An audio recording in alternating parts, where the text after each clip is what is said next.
अत्यंत हर्ष हो रहा है कि हमारे बीच सुधीश कुमार जी पधारे हैं और उन्होंने एक आई सपोर्ट सोनम सर उनके लिए एक शानदार सा एक बहुत अच्छा पत्र भी लिखा है जिन्होंने अपनी अंतरात्मा की जो बातें हैं वो इसमें मेंशन की है और उन्होंने बताया कि वो एक दिन के अनशन पर भी बैठे हुए हैं। ये काफ़ी सराहनीय है कि भैया देखिए ये शुरुआत है।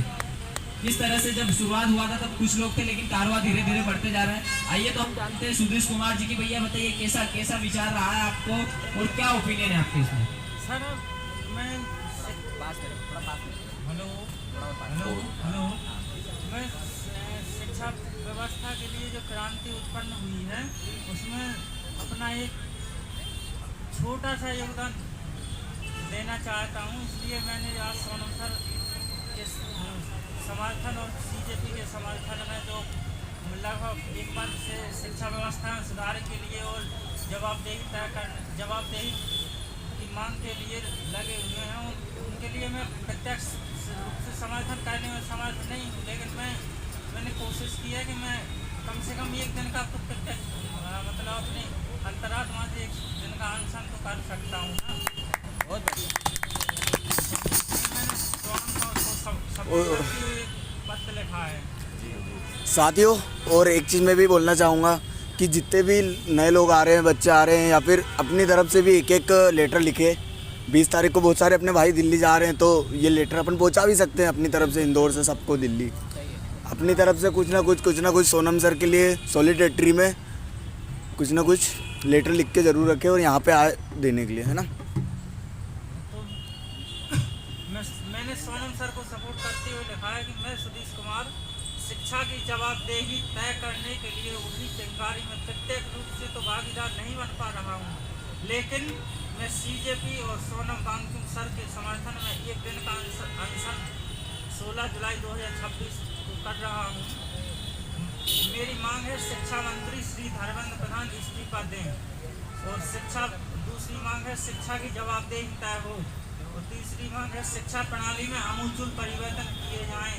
चौथी मांग है केंद्रीय एवं राज्य सरकारों के मंत्रिमंडल में जो मंत्रियों के पद होते हैं उनकी एक योग्यता निर्धारित की जाए। जैसे कि अगर शिक्षा मंत्री बनाना है तो ये अच्छा खासा पढ़ा लिखा इंसान बने और इन अनपढ़ों को सत्ता न सौंपी जाए, क्योंकि उन्हीं के हाथों में पूरी व्यवस्था को संचालित करने की जिम्मेदारी होती है। और पांचवी मांग है राइट टू रिकॉल का मौलिक अधिकार प्रदान किया जाए। सही बात है। मैं प्रत्येक रूप से भागीदारी करने में असमर्थ हूँ, क्योंकि मेरे मतलब 1-2 माह के अंतराल में मेरे जीवन की 3 परीक्षाएं महत्वपूर्ण हैं।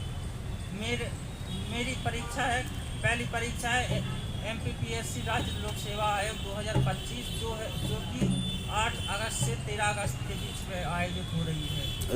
2025 की है क्या ये? हाँ, 26 में होगी।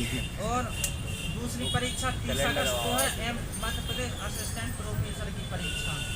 और तीसरी परीक्षा है मध्य प्रदेश राज्य लोक सेवा आयोग 2026 9 सितंबर से 14 सितंबर के बीच। ये तीनों परीक्षाएं 1-2 महीने जिससे मैं इन परीक्षाओं की तैयारी में लगा हुआ हूँ और मैं समर्थन करने के लिए जा रहा था, लेकिन उसी टाइम इनका मतलब नोटिफिकेशन आ गया कि आपकी परीक्षा, इसलिए मैं 20 तारीख को नहीं जा पाई और परीक्षाओं की तैयारी में बिल्कुल और एग्जाम्स। मैं जानता हूँ कि इस आंदोलन में मैं प्रत्यक्ष भागीदारी न करके मैं स्वयं को जीवन भर कभी माफ नहीं कर पाऊंगा, ना ही आने वाली पीढ़ियों को जवाब दे पाऊंगा जब वो बोलेंगी कि जब शिक्षा व्यवस्था के लिए इतना बड़ा आंदोलन चल रहा था आप कहाँ थे, क्यों छुपे बैठे थे, मैं उसका जवाब नहीं दे पाऊंगा।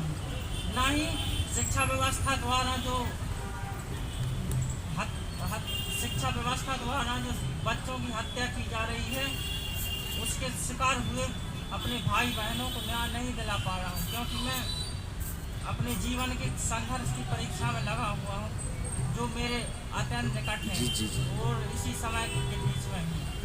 लेकिन मैं एक दिन का अनशन करके सोनम सर और सीजेपी का एक वृत्ति भर का हौसला तो बढ़ा ही सकता हूँ। धन्यवाद। असहाय सतीश कुमार टीकमगढ़ मध्य प्रदेश। असहाय नहीं लिखना चाहिए। और मैंने तो कोर्स में मैं उस दौर के गांधी को तो समर्थन नहीं दे पाया, मैं उस दौर के गांधी को तो समर्थन नहीं दे पाया, लेकिन इस दौर के गांधी सोनम सर को तो समर्थन कर ही सकता हूँ ना। और दूसरा कोट है, आज तक मैंने गांधी जी